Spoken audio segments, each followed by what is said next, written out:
Hello.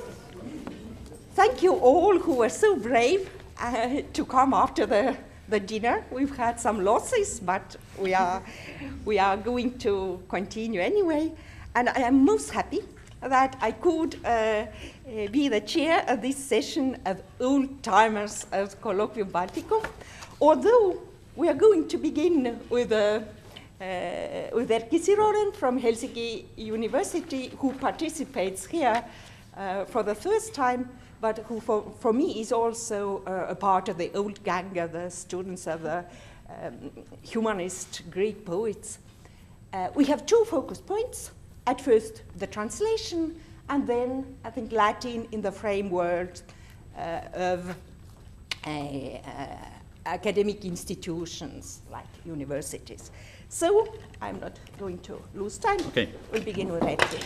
And you have in your conference maps, you have a handout to Erkki's paper. The one with two heads.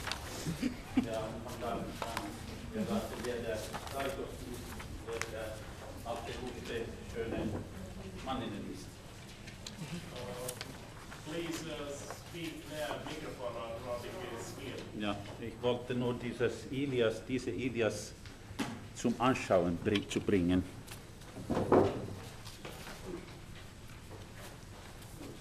Danke, Jannika. Im Jahre 1899 hat man in einem Dichterkreis die Sache der Finnen agiert. Mit einem Entwurf wichtiger Klassikerübersetzungen. Zum Beispiel Eino Leino hatte versprochen, die Divina Commedia zu nehmen, während Otto Manninen den ganzen Homer übersetzen werde. Für Manninen bedeutete dies 25 Jahre allerlei Arbeiten vom Griechisch Lernen an, unter Professor Edward Rein, mehrere Proben und kritische Korrektur seitens Professor Oskar Emil Tudor. Ab dem Jahre 1913 war Manninen Universitätslektor der finnischen Sprache mit Beurlaubung zwischen 1915 bis 17 bzw. 22 bis 25, vor allem um die Ilias bzw. die Odyssee zu vollenden. Nun, die europäischen gebildeten Nationen hatten seit Jahrhunderten eine Tradition, den Homer in ihre jeweilige nationale Versmaße zu übersetzen. Prosaversionen gab es sehr selten. Der Hexameter wurde üblich erst im Neuhumanismus, speziell nach dem Vorbild von Johann Heinrich Voss 1781 bzw. 1793. In Schweden gab es Gesamtübersetzungen zwischen 1814 und 1912, teilweise deswegen, weil man dort in Schweden eine Hexameter-Tradition seit dem 17. Jahrhundert hatte. Nach dem Modell deutscher und schwedischer Übersetzungen wurden in Finnland zwischen 1817 bis 1911 insgesamt 14 Auszüge, nur Auszüge aus Homer und Hesiod in Hexameter übertragen. Man hat angenommen, dass man keine Gesamtübersetzungen erreicht hat, weil die finnische Dichtersprache noch nicht entwickelt genug war. Mit Otto Manninen wurde jedoch der finnische Hexameter verfeinert bis zu Vollkommenheit, könnte man sagen. Durch rigorose Beherrschung der Quantitäten mit Apostrophen, Wortbearbeitungen und Veränderungen der Wortfolge. Wie bekannt ist die epische Sprache Homers durch wiederholende Epitheta und Formeln geprägt.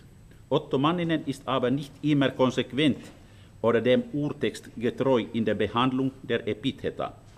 Einige von den zu Personen gehörenden Epitheta werden mit sogar 6 verschiedenen metrischen Varianten in den Text eingeschoben. Odysseos Talasipharonos wird mit Neubildungen übertragen, die von 2-silbigen bis 5-silbigen reichen, also kurz, lang. Speziell in den Epitheta war Manninen aber meisterhaft, schöpferisch, er war der Schöpfer, Literat, nicht Philolog. Die Kunstsprache, die Manninen für Homer bildete, besteht aus einem archaisierenden Stil, der Elemente aus Kalevala, finnische Kalevala, und aus den ostfinnischen Mundarten kombinierte. Manninen stammte aus östlichen Finnland. Dennoch wurden die Derivata absichtlich aus westlichen Mundarten geschöpft, also Derivata, umgebildete Wörter, sodass Manninen absichtlich eine Mischung der Dialekte, der finnischen Dialekte zustande gebracht hat. Schon 1908 hat er sich geäußert in einem Stipendiumsantrag. Diese poetische Übersetzung wird sprachliche Erneuerung sein. Dort muss ein besonderer Stilniveau erreicht werden, nicht ohne metrische Probleme zu lösen. So, Manninen. Das Wortschatz von Kalevala ist der Hauptvorrat in Manninens Ilias und nachher auch für die Odyssee, 5 Jahre später. Leider ist heutzutage ein Teil hiervon schon den meisten Finnen unbegreiflich geworden, nach 90 Jahren. 2 andere Elemente der Übersetzungssprache von Manninen waren die Volksdichtung des oberen Stiles und die von Manninen selbst geprägten Neubildungen, wie zum Beispiel die Wörter, die er mit Iki angefangen hat. Iki bedeutet für immer, ewig, also Iki kunnia, ewiger Ruhm, Iki puu, ewiges Baum und so weiter. Wenn man 20, 30 solche Wörter hat, Iki, wird das Epos dann ewig. Nicht wahr? Das ist ein bisschen ironisch. Entschuldigung. Diese Wörter sind meistens außerhalb der Epitheta, das muss man bemerken. Ein Teil dieser Prägungen kann man nicht auf anderen Sprachen übersetzen. Deswegen habe ich Deutsch genommen, aber auch nicht zum Deutschen zu übersetzen. Zum Beispiel Häpyheitto, Schamwurf. Was ist das? Derjenige, der keine Scham kennt, also hat das weggeworfen. Häpyheitto. Häpy ist Scham, Heitto ist der, der das geworfen hat. Zusammengebracht, Häpyheitto. Das kann man nicht begreifen. Nur Manninen und seine Leute. Nach der Kritik von Professor Tudor, also vor der Herausgabe 1910 bis 1923, wurden die Übersetzungen von Manninen gedruckt, dann in verbesserten Auflagen nach dem Zweiten Weltkrieg und dritte Auflage 48 sogar zu einem Drittel verbessert. Der Manninen war ja der ewige Verbesser, auch im Verlag. Letzte Sekunde, noch das. Diese Übersetzungen wurden von den meisten Kritikern gelobt. Es gab sehr wenige Leute, die diese Schaffungen getadelt haben. Nur Professor Linkomies und Carlo Valve, das heißt W. Arti. Sie seien zu komplizierte und zu gefärbte Neudichtungen im Vergleich mit dem einfachen und schlichten homerischen Stil. Auch die Wortfolge sei oft gekünstelt. Auf der anderen Seite, ein Teil von der Lobsager sagten, dass diese klassischen Übersetzungen seien sogar finnische Nationalliteratur. Also so und so. Nach dem 4. und diesmal unveränderten Auflag von 1962 haben einige Literaturhistoriker und Kritiker gewagt zu sagen, dass diese Kunstsprache schnell veraltet werden könnte. Also 50 Jahre nach dem Ursprung, nach der ersten Ausgabe. Dann zu der zweiten Schicht dieser Übersetzungen, Pentti-Saarikoski. Er ist der bärtige Mann da, das kann ich jetzt sagen.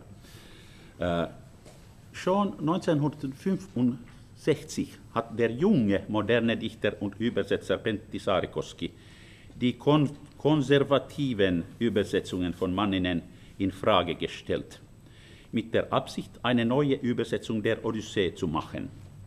Ein Jahr vorher hatte er zum Beispiel Ulysses von James Joyce übersetzt, mit 26 Jahren.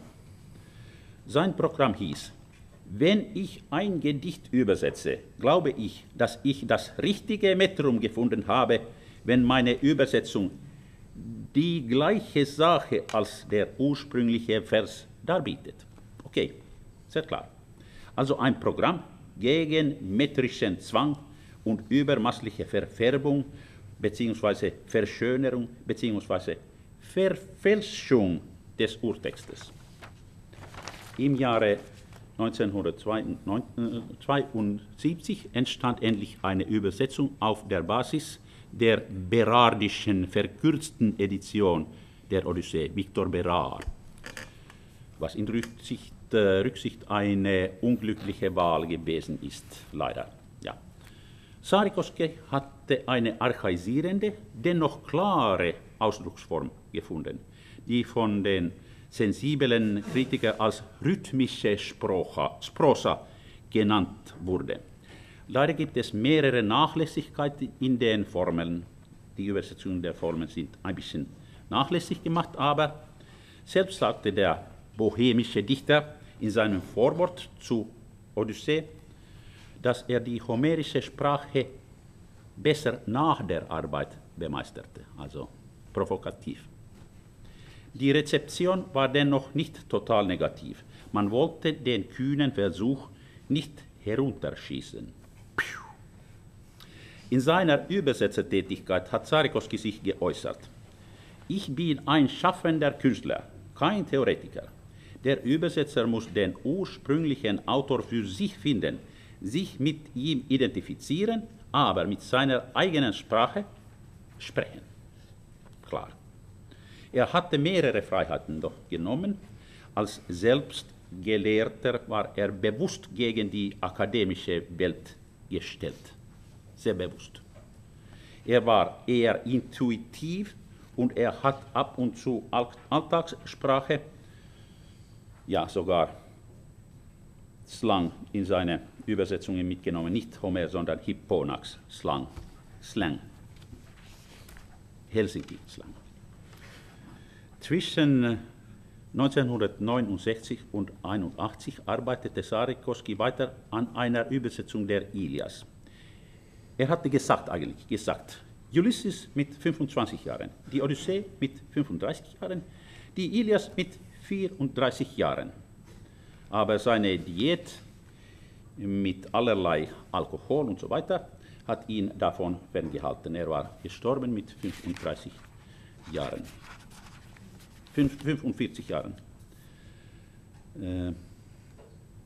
Nur 5% der Ilias wurde publiziert, teilweise im literarischen Blatt mit Name Parnasso.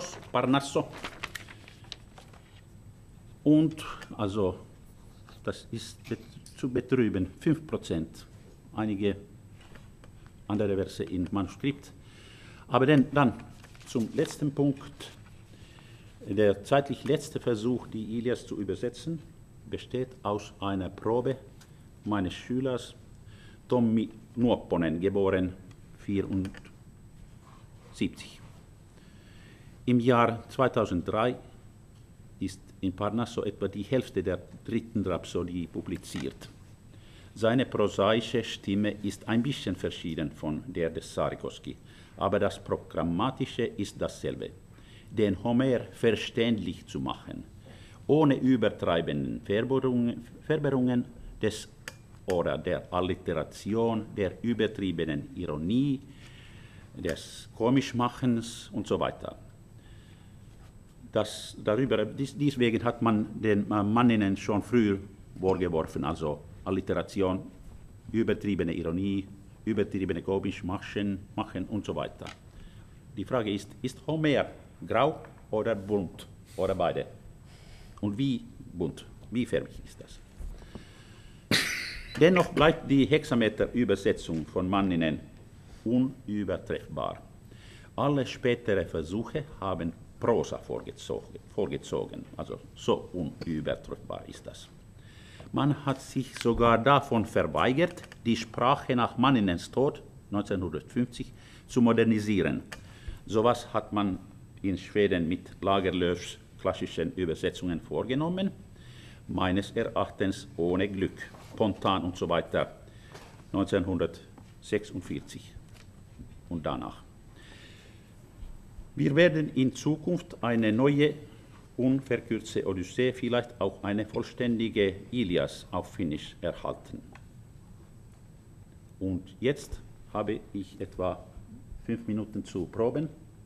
Nicht wahr? Einige Epitheta. Ankylometes, Kronos. Manninen sagt Pettelias Chronostato, also der betrügende Kronos. Ankylometes ist koukerotuumainen in Saarikoski, das ist richtiger. Koukero ist und Metis ist Gedanke. Verschlümmerten Gedankes. Was ist das Gekrugte? Areipilos, Manninen mies sotimieli, der Mann mit dem kriegischen Gesinne. Nuopponen der Junge, Nuopponen, Sotaonninen Menelaos, mit Glück im Krieg.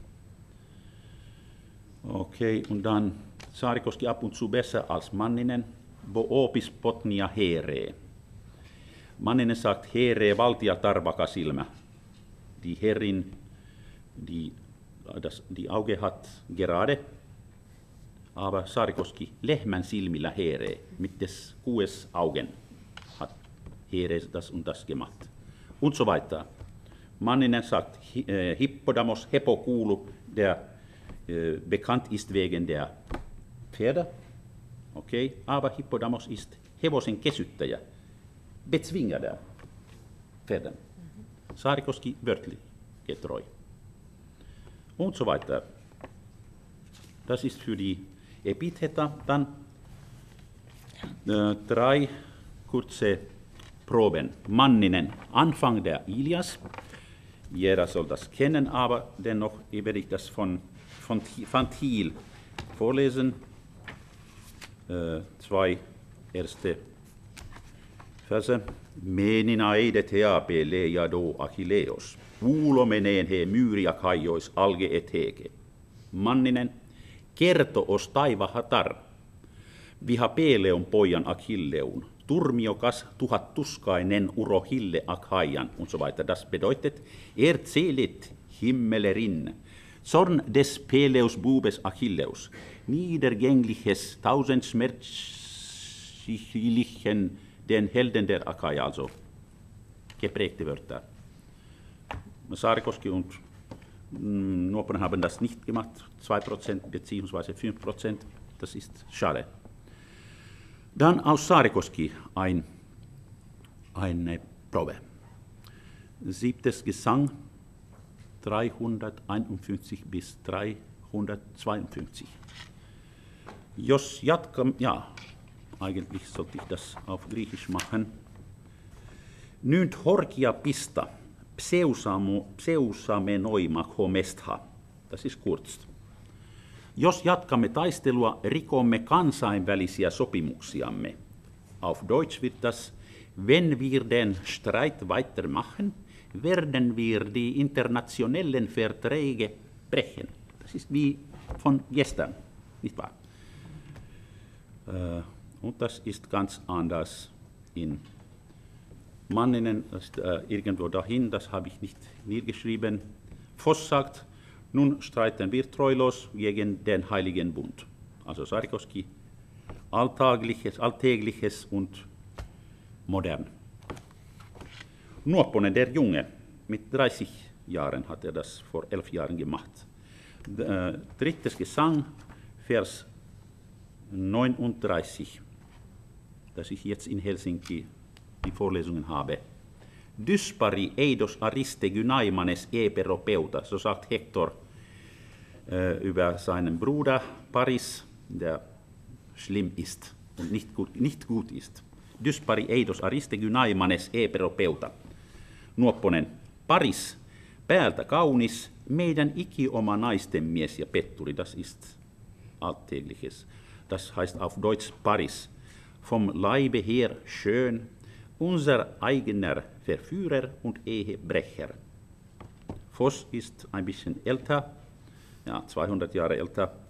Weichling, an Schönheit ein Held, weibsüchtiger, schlauer Verführer. Und das ist auch in Manninen irgendwo verschönert oder übertrieben.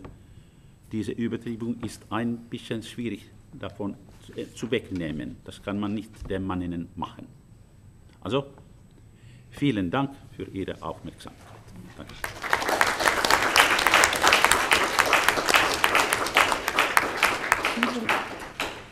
Vielen Dank, Erki, für deine Pünktlichkeit.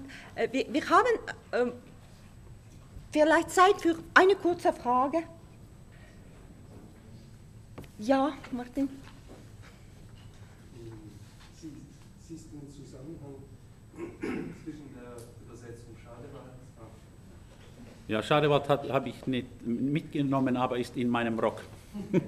Siehst du einen Zusammenhang zwischen der Übersetzung Schadewalds und Sarikos, dass er plötzlich wechselt? Ja.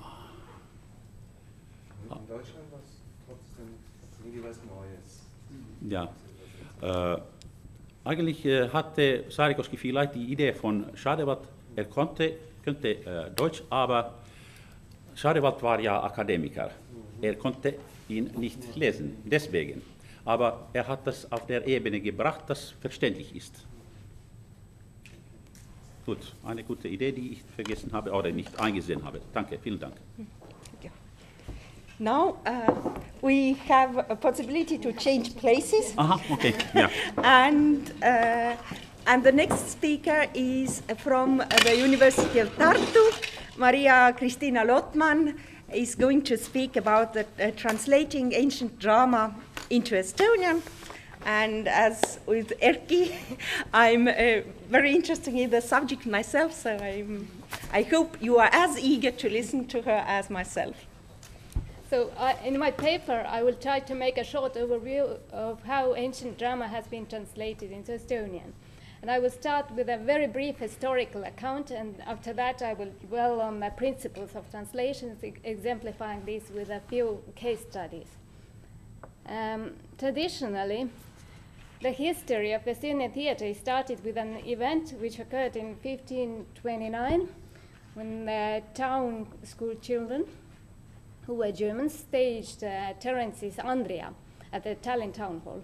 It was not yet a translated text. The performance was in Latin, and its purpose was primarily to provide a lesson in Latin rather than entertain the audience. But the fact that the first theatrical performance in Estonia was an ancient comedy has no particular importance for the consequent history of Estonian theatre. Ancient stories, regrettably, are not played too often, and in these cases too, the text is not necessarily an ancient drama. It is quite often a later adaptation or reinterpretation. First translations of ancient dramas in Estonia occur relatively late. There are no translations of ancient dramas, as far as I know, in the 19th century. In 1908, a translation of Prometheus Bound by Jaan Jõgeberg is published.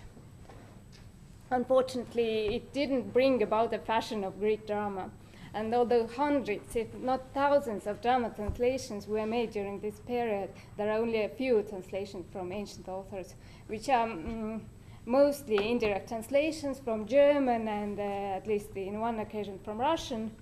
And it is also important to note here the translations of Hugo von Hofmannsthal's adaptations, since these were also staged. And single fragments were translated to illustrate popular scientific literature.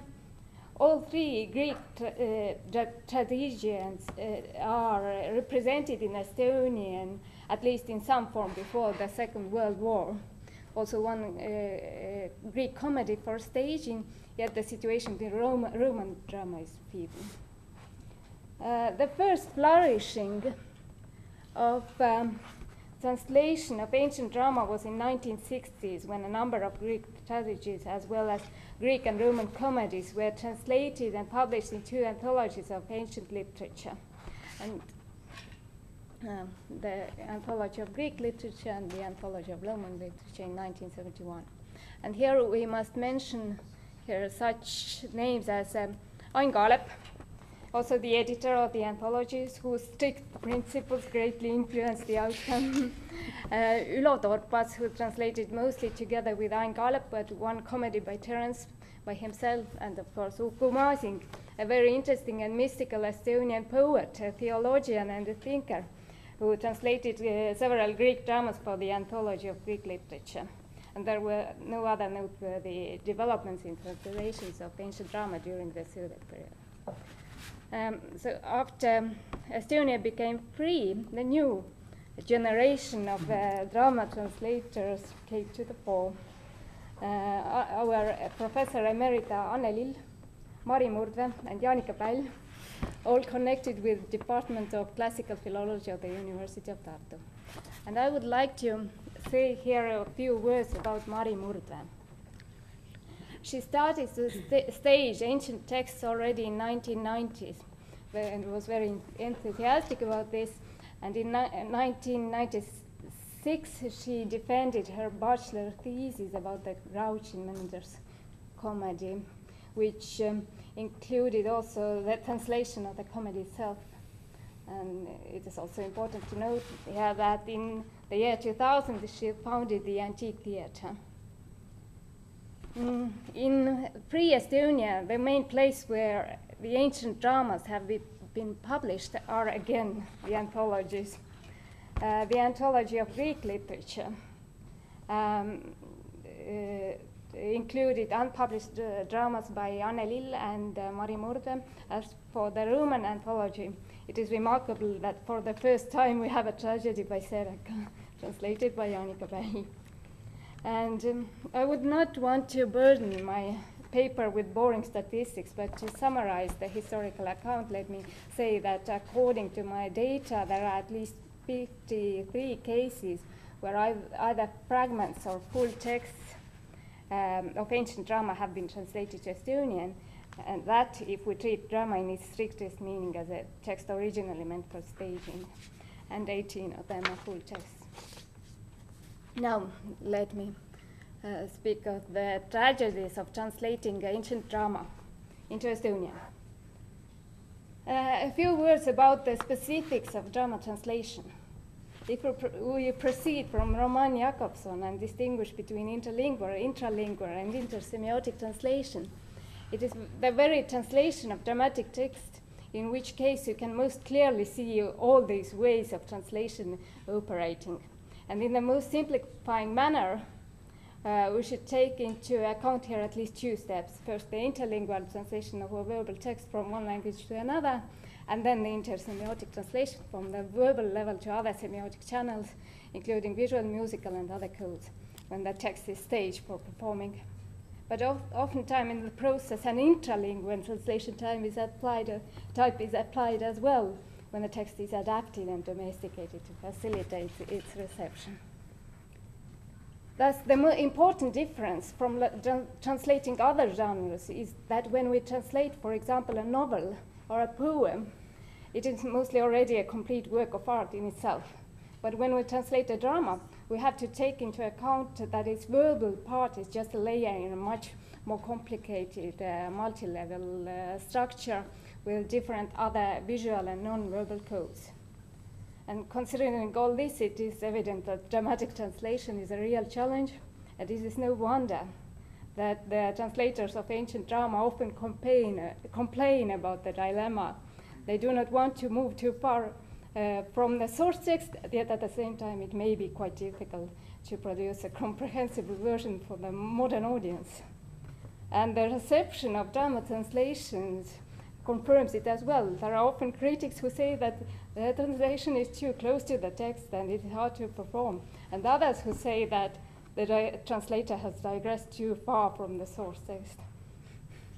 And the harshest critics maintain that a good dramatic translation is possible only if the translator is profoundly familiar with the theatrical practices of the target culture and tightly cooperating with directors and actors to make sure that the text can be well staged and performed. I do not think that there are many classicists who agree with such approach and the narrow limits thus imposed on drama translators, since especially ancient plays are often read silently as well. And thus the target-oriented approach, where the translator first makes sure what is the purpose and the audience of the translator, and then choosing the corresponding strategy makes more sense here to my mind. And according to such approach, you could distinguish roughly between the following ways of translating dramatic texts. First, reader-oriented method, in which case we could additionally distinguish between at least two more subtypes. Word-for-word translations with which we often come across in scholarly editions, aiming for a semantically close translation, with no pretensions to smooth performance, poetic expression, or actability. And the emphasis is on the content plane. And poetic translation, where the main focus is on the poetic features of the text, style, versification, and other things related to the expression plane. And such translations, however, may not have the best performative qualities. The text may be too complicated, with a complex verse structure, use rare lexicon, and so on, so that only a highly competent viewer can receive it. And the second and the third approach regard the target text, first of all, as a text meant for staging. First, the viewer-oriented method, which tends to be domesticating. It's usually domesticated. Its purpose is to produce a viewer-friendly text. It can be simplified, adapted, even abridged. But of course, there are viewer-oriented translations which are rather foreignizing, attempting to stay a bit closer to the source text.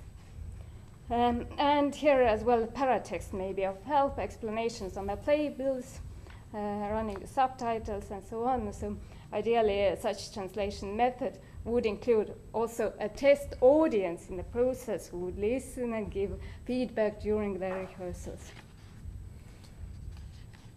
So now the third method, performer-oriented method, which aims to produce a text which is most suitable for staging.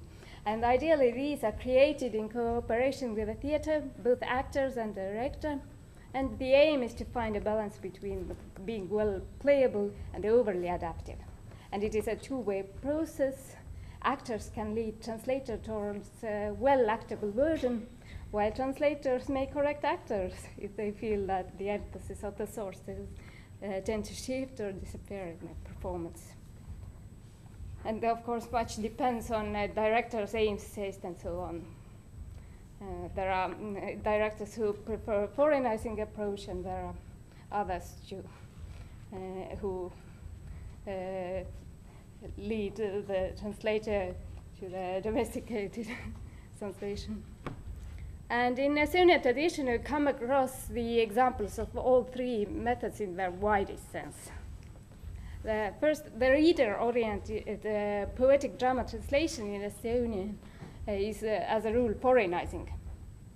We can see the use of such method in translations of both Greek tragedy and comedy.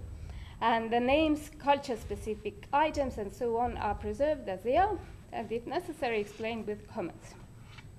And such translations convey also the versification of the source text. It is usually equimetrical, and there is even more to it. The translations tend to be equiprosodical. The quantitative structure of the original is conveyed as well. So the result is quite complicated structure. And in this context, very exemplary are the translations by Uku Masing, a theologian and a poet I mentioned before, whose translations tend to be very complicated, use rare lexicon and sometimes obscure expressions. And this text can be quite enjoyable for the quiet reading, but if one wants to stage his comedy without any changes or adaptation, it may be well all the humor is lost. Nobody understands it. And now about the translations which are meant for staging. First, the viewer-oriented method, aiming for a translation which can be easily followed also by non-competent viewers. And to my mind, such is the first full translation of ancient drama into Estonian by Jaan Jõgeväär. Let me read a short passage from it. Jumaline õhk, kergejalgsed tuuled, jõesooned, lugemata merelained, maasa kõige ema päikseratas, kõige nägija teid tunnistajaks kutsun, and so on. And you can already hear how the translator has changed the meter. Jõgever uses a shorter trochaic line instead of iambi, and different trochaic meters are indeed the most common meters he uses. This is a case of a clear functional equivalent. Jõgever chooses a meter which is the closest to Estonian, so it is well adjusted to the prosody of Estonian language, and actually the most common meter in the 19th century Estonian poetry. But the translator has simplified not just the versification, but also the content, making it more comprehensible and also plainer, perhaps duller than the source text. As for the performer-oriented method, we have an interesting example here. Mari Murdvee had a completely different background than the earlier translator. She was a theater enthusiast, actor, and a director, and she had a special education from a drama studio. Thus, her perspective is quite different. As a translator and performer, her translation principles were well considered and reasoned, and she has repeatedly commented on these too. And most importantly,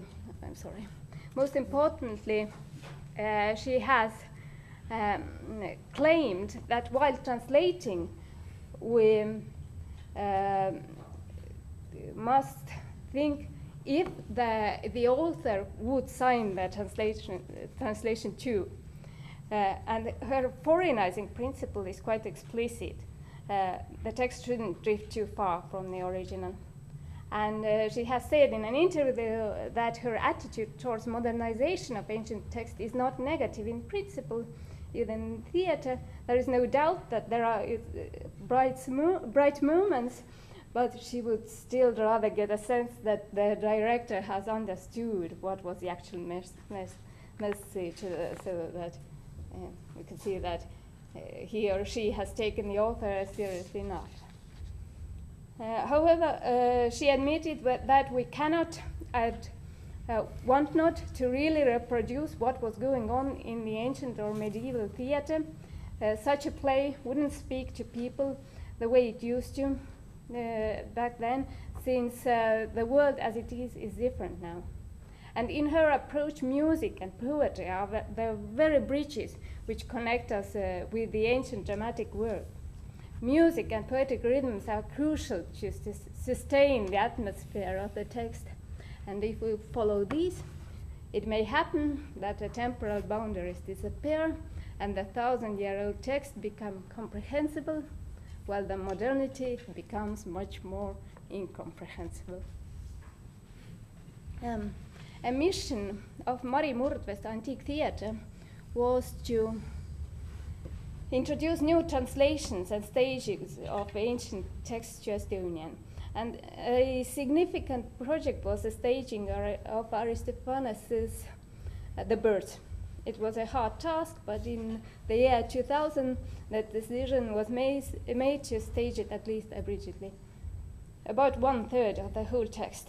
And the basis, so to say, working text was a philological translation which was processed and constantly corrected while rehearsing with the actors. So this is a very example of performer-oriented translation which was shaped together with actors, being a result of the happy combination when the director is a classicist. And finally, a few words about another case when the translation was made by the author of the theater, yet its orientation is not that clear-cut. This is the most recent translation, a tragedy by Euripides, Iphigenia in Aulis, which was translated for a particular staging by our Professor Emerita Anne Lill, who is also a very stage-sensitive translator. When she translates drama text, she vocalizes every line in the process to make sure that it is actable. And the director of the play was Lorna Marshall, a guest director from Estonian Theatre, 1909, and she had a pretty clear conception of how she wanted this play to work. She chose not to use theatre masks, Catharnae, color scenery, but everything had to be insistently minimalist and simple. Thus she herself was a stage designer. And a couple of words about the translation process. As I said, it is one of the few translations which was made in cooperation with the theater and for a particular staging. The translator had regular meetings with the director and other parties concerned, but she didn't go as far as Marimurre, and she didn't participate in actual rehearsals. And let me add here that Lona Marshall herself is quite an expert of ancient theater. She had a great respect for the material, and thus she also preferred the foreignizing approach. And this gave the translator more freedom, and the text, although made by the order of a theater, thus presumably a performer-oriented translation, has many features of the poetic reader-oriented text. And it is also one of the few cases in Estonian theater when the playbill includes entire text of the play. And in this respect, it again approaches the reader-oriented translation.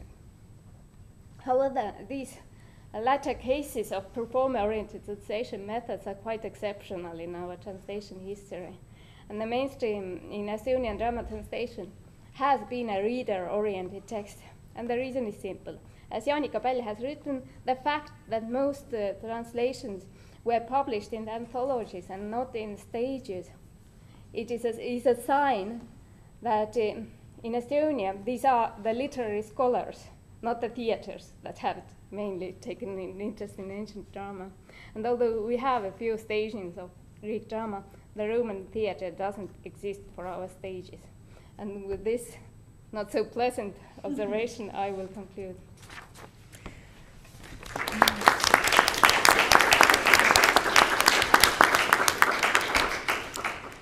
Thank you very much for a very interesting paper. One question. Yes, please, Bernadette.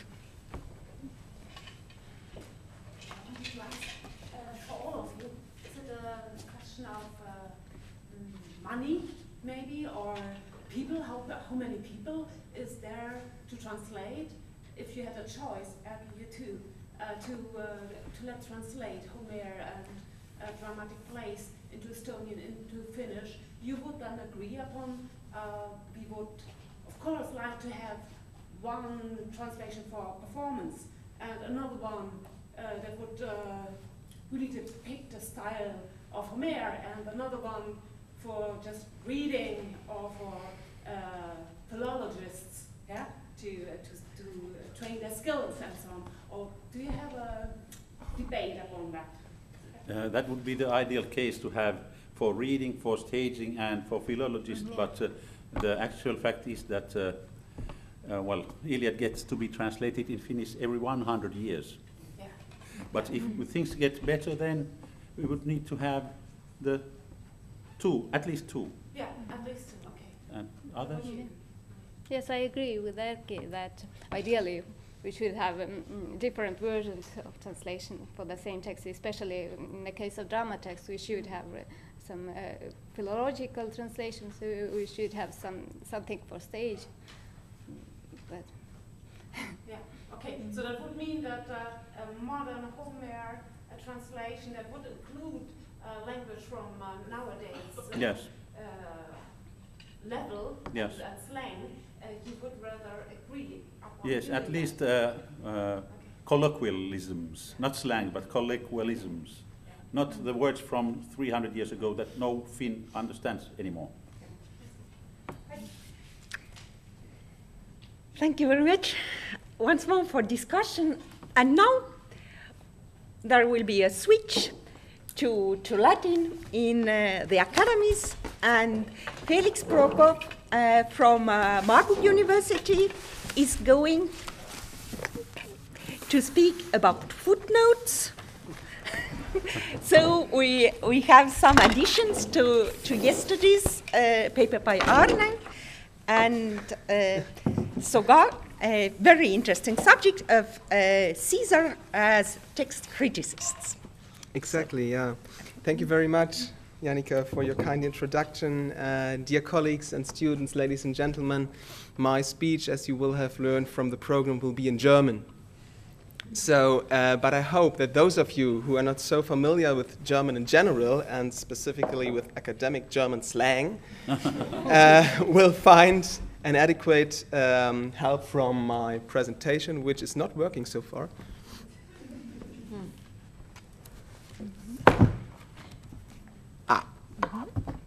No. So here we are. Diejenigen, die im letzten Jahr in Marburg waren, können sich vielleicht daran erinnern, dass ich über Gaius Julius Caesar Duplex gesprochen habe. Und zwar einerseits über Gaius Julius Caesar Ille, der vielleicht bei seinen germanischen Exkursionen auch bis nach Marburg kam. Das ist eher unwahrscheinlich. Und zweitens über einen Gaius Julius Caesar, der gar nicht so heißt. Nämlich Karl Julius Caesar, ein Marburger Professor der Philologie. Und heute möchte ich Ihnen etwas aus seinem Werk vorstellen, etwas, was er in Marburg, für Marburg und an der Universität geschaffen hat. Ich habe Ihnen 2 Bilder mitgebracht zu Karl Julius Caesar. Es gibt nicht besonders viele Aufnahmen von ihm. Beide sind entstanden nach einer Fotografie oder sind eine Fotografie und zeigen ihn in seinen späteren Lebensjahren.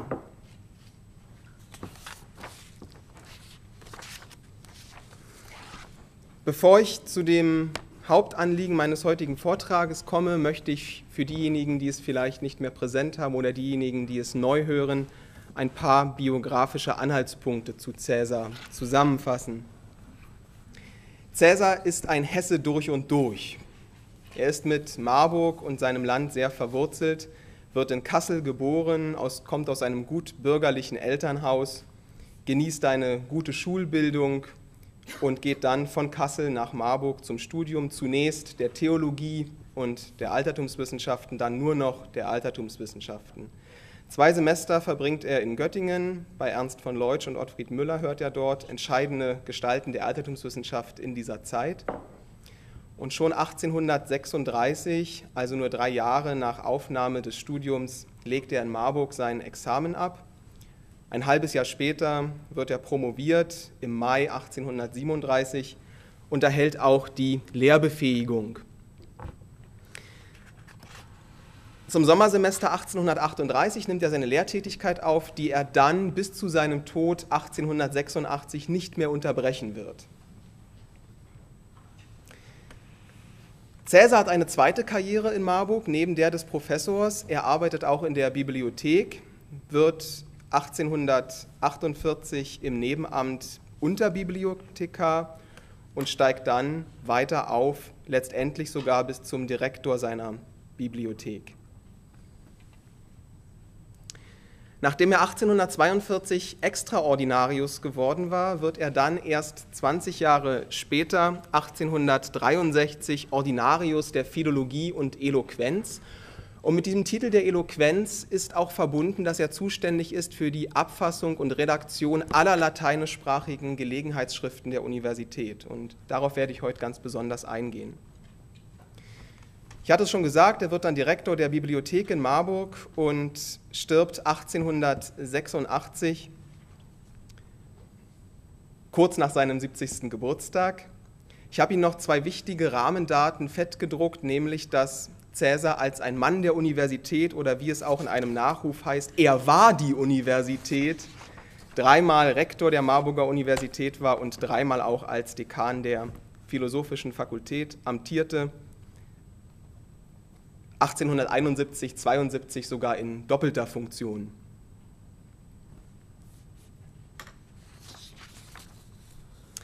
Wenn ich heute über Fußnoten zum Marburger Universitätsrecht oder Caesar als Textkritiker rede, dann möchte ich Sie ganz kurz einführen in 2 Arbeitsbereiche, 2 Publikationsbereiche Caesars. Das erste sind die Editionsarbeiten, die er geleistet hat. Sie sehen hier die 4 Titel. Einmal eine Schulausgabe von 2 Reden des Hyperides, Aristides Quintilianus war sein Dissertationsthema, daraus gibt er dann einen Ausschnitt später als textkritische Ausgabe heraus. Den Pseudo-Hegesippus über den jüdischen Krieg beendet er für seinen Kollegen Karl Friedrich Weber, der über dieser Arbeit verstirbt. Und später gibt er noch die Gesta Florentinorum heraus im Jahre 1875 nach einer neuen Handschrift dieses Textes, der ins 10., 11. Jahrhundert zu datieren ist. Also Caesar arbeitet in dieser Zeit, in der die moderne Textkritik entsteht, auch als Textkritiker. Er gibt auch Ausgaben heraus. Wichtiger und bekannter in Marburg ist allerdings seine Arbeit als Professor der Eloquenz. Und diese Titel, die Sie sich nicht alle merken müssen, die ich Ihnen sozusagen des Eindrucks wegen aufliste, sollen zeigen, dass er in allen Bereichen der akademischen Gelegenheitsschriften tätig war. Man kann das in 3 Gruppen zusammenfassen. Das eine sind Akten oder offizielle Dokumente, akademische Vorschriften und in diesem Sinne Schriften. Das andere sind Fest- oder Trauerreden, also Reden aus akademischem Anlass. Und das dritte ist Universitäts- und Stadtgeschichtliches. Das geht in Marburg ja auch Hand in Hand. Wenn Sie letztes Jahr in Marburg waren, dann wissen Sie, dass die Universität und die Stadt sehr eng miteinander verbunden sind. Das, was Sie hier fettgedruckt finden, die Academiae Marburgensis Privilegia etc., ist das, worüber ich gleich sprechen werde. Aber ich möchte Ihnen noch zeigen, dass die Liste der akademischen Gelegenheitsschriften lang ist bei Caesar.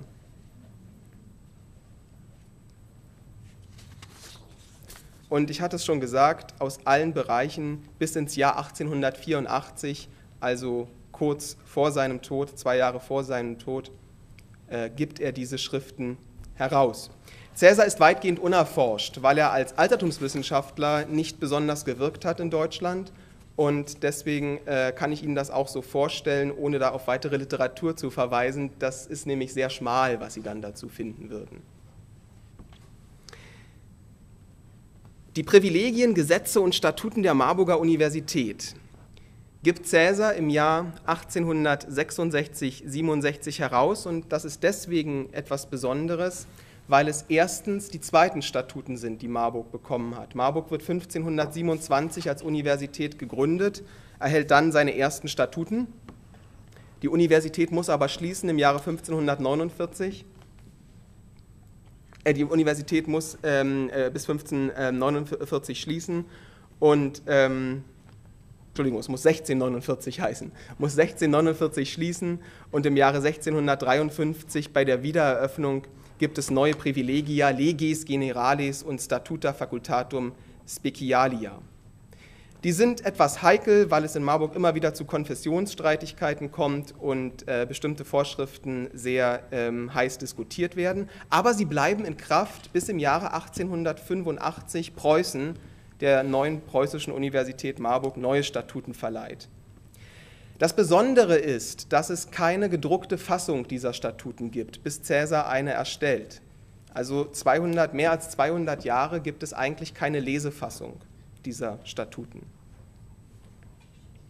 In gewisser Weise könnte man Caesars Ausgabe von 1867 auch so interpretieren, dass er dem neuen Landesherrn Preußen eine Grundlage für die Erstellung neuer Statuten liefern wollte.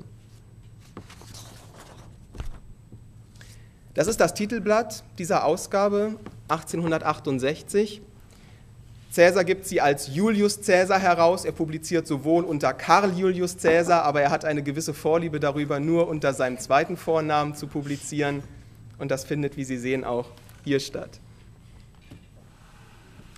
Wie sind diese Schriften aufgebaut? Es gibt eine Präfatio von Caesar selbst. Es gibt dann die Privilegien auf Deutsch von Wilhelm IV., dem damaligen Landesherrn. Es gibt dann die allgemeinen Vorschriften der Universität Marburg, ergänzt eben um die Statuten der einzelnen Fakultäten. Die Abschnitte werden mal als Capita, mal als Tituli bezeichnet. Das ist, soweit ich sehe, unsystematisch geschehen. Die Bereiche, die uns besonders interessieren, finden natürlich in der philosophischen Fakultät statt. Es gibt einzelne Vorschriften über den Professor der Geschichte, den Historicus, den der Dichtung, den Poeta, den Graecus, den des Griechischen und so weiter und so fort. Die Schrift schließt mit einem Epilog von Wilhelm IV. In aller Kürze.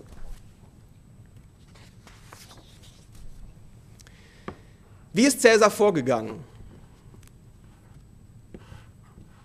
Ich gebe Ihnen 2 Ausschnitte aus der Präfatio. Es erschien nicht unpassend, die Gelegenheit, anlässlich der festlichen Geburtstagsfeierlichkeiten des Königs Universitätsschriften herauszugeben, so zu nutzen, dass ich auch diejenigen Urkunden in die Öffentlichkeit trage, mit denen vor ungefähr 200 Jahren Wilhelm IV. Landgraf von Hessen diese Universität von neuem gegründet hat. Bei dieser Aufgabe bin ich so vorgegangen, darauf zu achten, dass das, was den Originalschriften, die im Universitätsarchiv aufbewahrt werden, entnommen ist, so genau wie möglich in der Schreibweise wiederzugeben, wie es eben aufgefunden wurde. Das heißt, Caesar will sich auf den Autographen verlassen. So sieht dann ein Blatt aus. Ich habe ihn hier markiert, in welcher Zeile er mit dem kleinen Sternchen und der Klammer eine textkritische Anmerkung macht und dann wie in einem textkritischen Apparat das Ganze unten kommentiert. Zu dem Beispiel komme ich gleich noch. Es gibt insgesamt 5 solcher Stellen auf über 60 Seiten, was dafür spricht, dass das Dokument in einem sehr guten Zustand eigentlich war, als er es gefunden hat. Die erste Anmerkung betrifft den Rektor aus dem Kapitel oder Titel Nummer 2. Dann sollen die Professoren den neuen Rektor in das Cenaculum führen. Dort sollen durch einen der Dekane die Vorschriften, die die Amtsführung guter Professoren mit Blick auf die Vorlesungen, Übungen und die Verwaltung betreffen, vorgetragen werden. Und falls irgendjemand von den Professoren irgendetwas vorschlagen wolle, so soll dies freistehen. Falls nicht, sollen sie nach Hause entlassen werden. Das Problem ist jetzt folgendes. Caesar findet im Text prima manus Cenaculum, aber irgendjemand hat dann später postea correctum in cenaculum. Das heißt, die Frage ist, ob die Professoren in den Senatssaal gehen oder ob die in den Speisesaal gehen. Und das Interessante ist, dass Caesar hier natürlich nicht der Konjektur oder der Verbesserung vertraut, sondern seinem eigenen akademischen Usus. Und selbstverständlich Cenaculum wieder einsetzt. Also im Text wieder einsetzt, nicht nur im Apparat, sondern im Text wieder einsetzt. Über die Universitätsdiener. Diesen gestatten wir, dass sie außer dem jährlichen Unterhalt, den sie von uns erhalten, von einem jeden, der des Studiums wegen hierher umzieht, ein Ehrengeschenk annehmen, ein Honorarium. Das Problem ist, dass in der Urschrift ein anderes Wort eingetragen war, das mit schwarzer Tinte ganz und gar zerstört ist. Darüber geschrieben hat jemand Honorario und hat dann aber noch O und N ausgestrichen, also Orario oder Horario. Das heißt gar nichts. Das geht grammatisch nicht und das würde heißen, dass irgendetwas mit einem Lesebuch passiert. Im Ablativ oder im Dativ.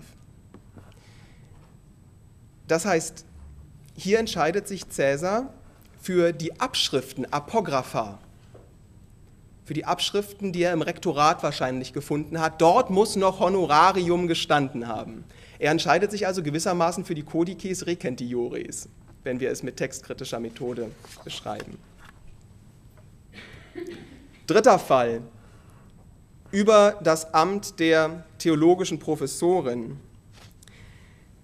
Daher sollen sie, die Professoren, die Gesamtheit der ganzen christlichen Dogmatik, die in den 3 Glaubensbekenntnissen, nämlich dem apostolischen natürlich, dem nizänischen und dem athanasischen, in alten Zeiten festgelegt, in 4 ökumenischen Konzilen berücksichtigt und in den Bekenntnissen der reformierten Kirchen, die die Bekenntnislehre ausweist, immer wieder bekräftigt und entfaltet worden ist, unverfälscht und mit größter Zuverlässigkeit weitergeben.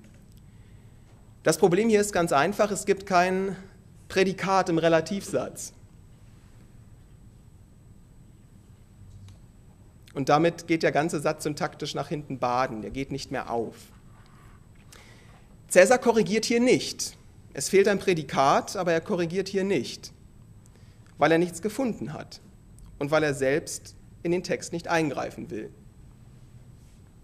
Man kann das schon noch verstehen, aber es fehlt ein Prädikat, was den ACI auslöst.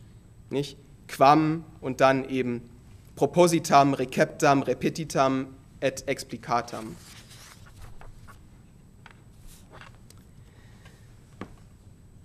über die Privatkollegien bei den Theologen. Falls Sie es wünschen, dass Ihre Kollegienthemen gedruckt werden, mögen Sie dem Rektor und der Fakultät anzeigen und Sie sollen dafür sorgen, dass sie gedruckt werden, wenn diese, also Rektor und Fakultät, zugestimmt haben. Auch hier ist das Prädikat in der Urschrift nicht mehr lesbar. Curanto ist irgendwie korrupt, locus deperditus im Grunde.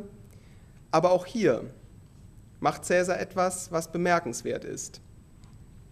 Er setzt offensichtlich das Prädikat ein, was der Länge nach nur passt. Ein längeres Verb würde nicht unbedingt passen. Und das ist jetzt seine sprachliche, philologische Kompetenz, er setzt mit curare das Verb ein, was üblicherweise eine Gerundivkonstruktion auslösen kann. Ea, excudenda, die finale Note der Gerundivkonstruktion, da ist curare schon das richtige Verb. Aber es ist eine Entscheidung, die er selbst trifft. Das letzte Beispiel, das betrifft den Griechischprofessor. Das werden Sie gleich erkennen, wo das Problem liegt. Der Griechischprofessor soll von Isokrates seine Hörer allmählich auch zur eleganten Erhabenheit des Demosthenes führen, wenn es um die Übersetzung und Ausdeutung der olympischen und der philippischen Reden geht. Dazu vermerkt Caesar nur: So steht es im Archetypus anstelle von Olympiakis. Was ist das Fazit?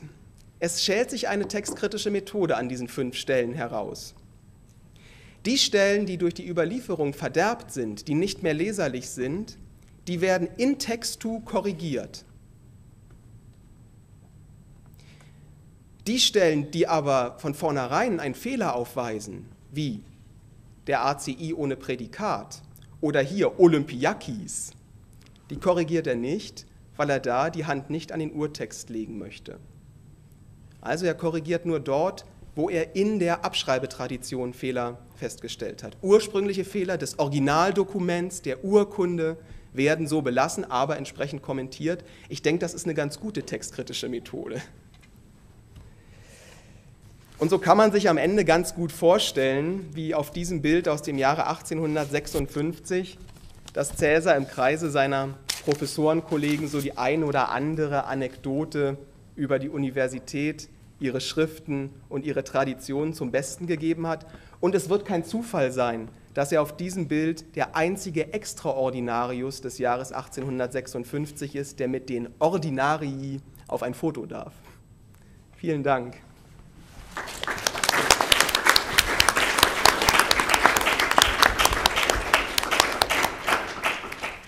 Thank you, Felix. Now I see why you didn't open the first name in your title, Johannes. Do you have some questions for this very interesting paper? You were so convincing, but still, yes, please. Felix, ich habe die eine Stelle ein bisschen umgeschrieben, an der das Quam sozusagen sehr elliptisch gebraucht wird. Hast du vergleichbare Schriften, sagen wir mal neulateinische akademische Schriften aus der Zeit mal gesehen?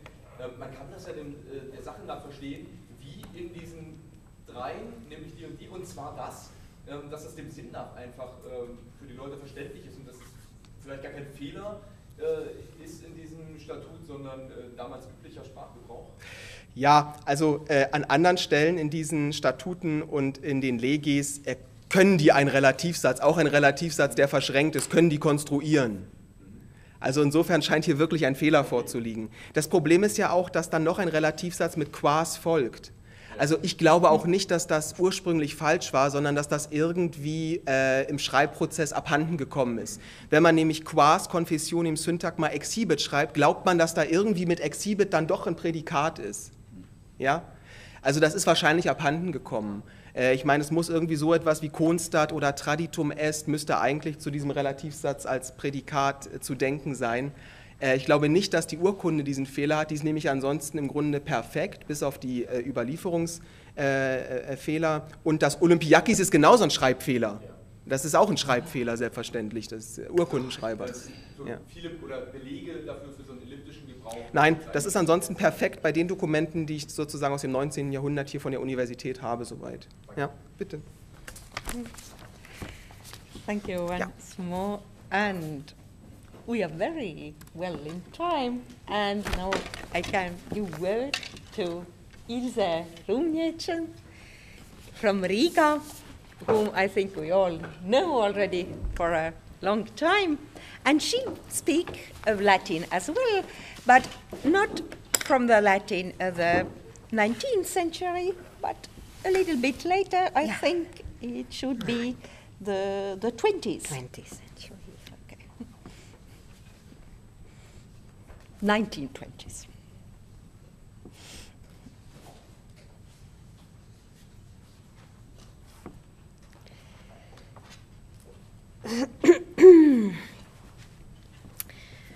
So, dear colleagues, I chose the theme for the Riga Colloquium, thinking about the time when it takes place, between the birthday of the University of Latvia on 28th September and the day of Latvia's foundation on the 18th of November. Also, thinking of this overarching colloquium theme on the humanists for whom the use of Latin was the main axis of their expression. And, along with that, on the role of Latin in the modern age in the field of education in the early 20th century Riga. Unfortunately, my assumption that the University of Latvia historical facts or science of the first decade would be revealed through the Latin language nearly turned out to be wrong. However, I choose not to change the topic of the report because even a negative result is a result which requires search and research from different perspectives. Well, the potentially usable material comes from our University History Museum and the periodicals of the early and mid-20th century, both Latvian and foreign, since a large number of the former university students and teachers emigrated during and after the war.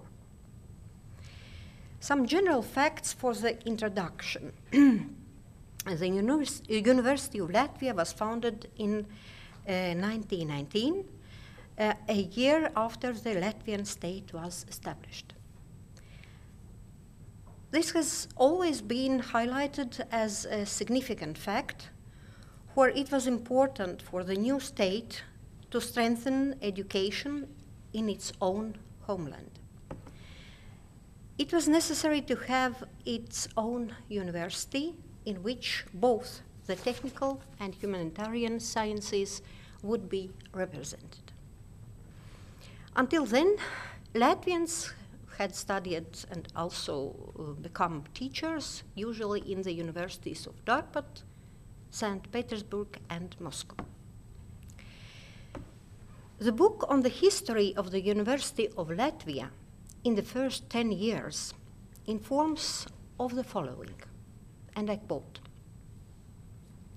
"With the increase in the number of young academically educated Latvians, there are cases when the Latvian student shall not stop at acquiring higher education, its application in life, gaining higher social status on its account, etc. But he plucks up the courage to pursue further goals and sets a target for himself to become an active scientist and researcher in order to multiply the noblest knowledge of humanity and promote the science research of his nation and life in his homeland." End of quotation. No matter how full of pathos these words may sound today, the end of the statement about humanity's noblest knowledge and research for one's people and the homeland is significant. It is especially remarkable because it lies at the basis of the University of Latvia motto, which was created along with other university symbols only in 1938, 20 years after the university foundation. The motto is Scientiae et Patriae, to science and the fatherland. It is of interest that the same book mentions the fact that in 1923, the Saima, Parliament of the Republic of Latvia, adopted the law on the University of Latvia. On commenting on this law, the author finishes the idea with the following words: Pro patria et scientia, for the homeland and science. Pro patria et scientia. However, the text does not suggest that this might be the official motto. Nonetheless, we may assume that such wording could have been at the basis on the University of Latvia motto, which was adopted in 1938. Most likely, the preposition pro made the slogan unnecessarily extended. This motto, adopted in 1938, along with other University of Latvia attributes, was approved by the then Minister of Education, Augusts Stentelis. Here's what the newspaper reads, the morning reports. Minister of Education, Professor Augusts Stentelis, approved the design of the University of Latvia flag and the rector's chain of office. The color of the flag will be cobalt blue. On one side of the flag, there is a state coat of arms and the inscription University of Latvia, in Latvian, Latvijas Universitāte, below it. On the reverse, there will be the university emblem, an 11-branched oak tree, and the emblems of 11 faculties above it. Under the oak tree is the university motto, Scientiae et Patriae, to science and fatherland. The article goes on to inform that the rector's chain of office is a medallion with a laurel wreath, the motto in Latin, and the acronym RMUL, Rector Magnificus Universitatis Latviensis.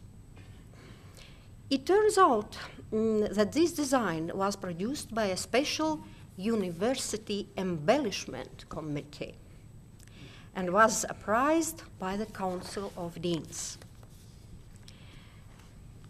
A Latvian lady in exile, nostalgically remembering the University of Latvia, writes in the 1950s in connection with the university jubilee. I quote, "The University of Latvia existed for only 25 years." I would say this is largely attributable also to the above motto. However, it was in existence only from 1938 up to the war, which for Latvia began in 1931. Along with the motto, vanishes also the founding idea of the university, to accumulate and build up science for the fatherland. When comparing the words inscribed on the Freedom Monument, to fatherland and freedom, tēvzeme un brīvībai, with the university motto, Scientiae et Patriae, their stylistic and substantive similarity, their unity is rather obvious. Even the link in time to the creation of the Freedom Monument is significant. The monument was unveiled in 1935, and 3 years later, the University of Latvia motto was adopted. Within the context of these verbal similarities, it is important to appreciate that the motto of the first state university is in Latin, the historically important language in Europe. Its use in the oldest European universities is axiomatic. In a university which was founded in the 20th century, it is a proof of accession to the tradition. It seems remarkable that the same architect who was involved in the creation of the Freedom Monument was also working on the design of Aula Magna, Great Hall of the central building of our university. This architect's name is Ernest Stahlbergs. Currently, we see the motto restored in Great Hall, Aula Magna, at the organ balcony front. I hope you can see here, Scientiae et Patriae. It's hard to see, but I hope. Still, yeah. So it's here. It used to be there before the war for quite a short time. A Latvian newspaper in exile writes in 1951, communists tore down the coat of arms of Latvia and covered up the university motto Scientiae et Patriae. The national coat of arms and walls in Aula Magna were covered with the red flags. End of quotation. It is clear that it was the word patria that became an encumbrance for the powers which put an end to the period of Latvia's independence. The time of German occupation was comparatively brief, but long enough to hang swastikas in front of Aula Magna. The Soviet period was longer, long enough to place portraits of Stalin, then of Lenin in the Great Hall, and give the university the name of Petris Stučka, the leader of the first Latvian Bolshevik government.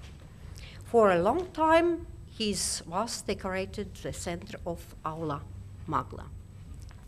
So here we see 1953 in Aula Magna. Here we see 1967 without the words Scientiae et Patria, but with Lenin and so other important things of Soviet period. Well, the Latin motto was never mentioned during the Soviet times. But then again, for Latvians in exile who had been associated with the university, it is the motto in Latin that is an essential symbol of Latvia's sovereignty. As an important concept, it is mentioned virtually in all publications about the university after the war. Well, this photo shows a time in the early 90s when Lenin is no longer in front of Aula Magna, replaced by a coat of arms of the University of Latvia, but yet without the words Scientiae et Patriae. So much for the slogan. But the Latin language in the interim war period was still used in the University of Latvia, and especially for academically relevant facts and situations. I want to demonstrate the only doctoral degree diploma donated to the University History Museum. It is also valuable for the fact that it was granted to Karlis Straubergs, the university professor, whom we have more than once mentioned in our colloquia, as an outstanding specialist of antique culture and classical languages, also a researcher of Latvian folklore. The donors were Karlis Straubergs' relatives. So here we see the teachers of the Faculty of Philology approximately in the 1930s, and Karlis Straubergs is in the middle, sitting at the left. Sorry. So Karlis Straubergs. I believe that the participants of the present colloquium can find similar or different diplomas in the materials pertaining to the history of their universities, created according to the certain principles of expression to assess academic achievement. But let's see the text. Viewing this text and mostly evaluating the formal parts of the text, the following passages, in my opinion, are worth highlighting. First of all, the words Senatus populusque Latviensis. You see, auctoritate auspiciis Senatus populique Latviensis. The Senate and the Latvian nation. It is not just conformity with the ancient Roman formula. It is rather the words populus Latviensis. They clearly point to the sovereign state and its people as the steering power for the decision of their university. At the same time, of course, respecting the centuries, all traditional formula is of paramount importance for the new university. Another noteworthy feature is the title of the dissertation in Latvian. Latīņu paraugu iespējas Horātija dzējā un kritikā. Influence of Latin samples in Horatius' poetry and criticism. Surrounded by Latin text, it vividly depicts the target guideline at the time the university was created, namely high-class science in the Latvian language. It seems appropriate here to quote a University of Latvia graduate in the Latvian newspaper in exile, 1951. On the occasion of the University Foundation Day, she writes, "For the first time ever, Latvian youth were given the opportunity to gain higher education in their mother tongue." And a third aspect in the Latin text of the diploma, the word combinations rector literarum and senatus literarum. The word literae in this context has the meaning of science, knowledge. The current aim of the University of Latvia still highlights aspiration to a science university status. However, I do not think that the idea is rooted in the Latin of the pre-war academic environment. To summarize, I have to say that the University of Latvia motto Scientia et Patria and the spirit of the demonstrated doctoral diploma have been conceptually united. It should be noted that the dimensions of the diploma are impressive, 25 by 55 centimeters. The paper is special, thick, and it bears the imprint of the university seal. The format, too, is indicative of distinction. The original looks as if coming from an earlier century, rather than created in the 20th century. It makes the Latin text perfectly fitting. Since the document was issued in 1929, it means that it comes from the first decade of the University of Latvia. The first dissertations, their respective defenses, and thus doctoral diplomas, appear in the University of Latvia in 1923. Whether any copies of such diplomas remain in the National Archive remains to be found out.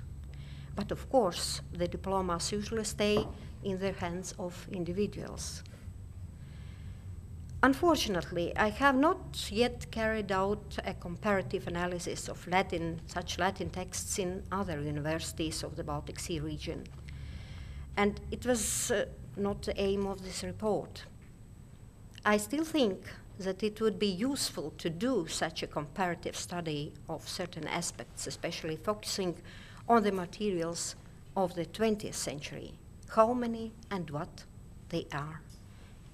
And here we see happy end in Aula Magna. Unfortunately, we can't see the words Scientia and Patria, but they should be something here. Yeah.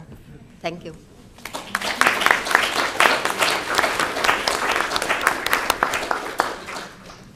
Thank you very much, Ilse, for showing us the symbolic importance and influence of these small, tiny motors and Latin. And we have time for a question, at least. If not anyone else, I don't know whether it's a question, but for the discussion, in Estonia, in Tartu, we had Latin preserved in academic contexts on one very festive occasion when the honorary doctors receive their diplomas. And actually, there's one other member of Colloquium Balticum not present here, Ivo Volt, whom the old-timers know very well, who translates these diplomas into Latin. What do you do in Latvian University? Do you give the diplomas in English or in Latin as well? No, we give the diplomas only in Latvian. Only in Latvian, and the diplomas of master's degree and of doctoral diplomas are in Latvian, in nowadays university. So, very good. You stick to your own language and don't decorate yourself with the glory of Latin. Yes, but, right. But now we have time for a pause, and really, I think the organizers agree that we can use our break and we can meet again here after 20 minutes. Yeah, thank you.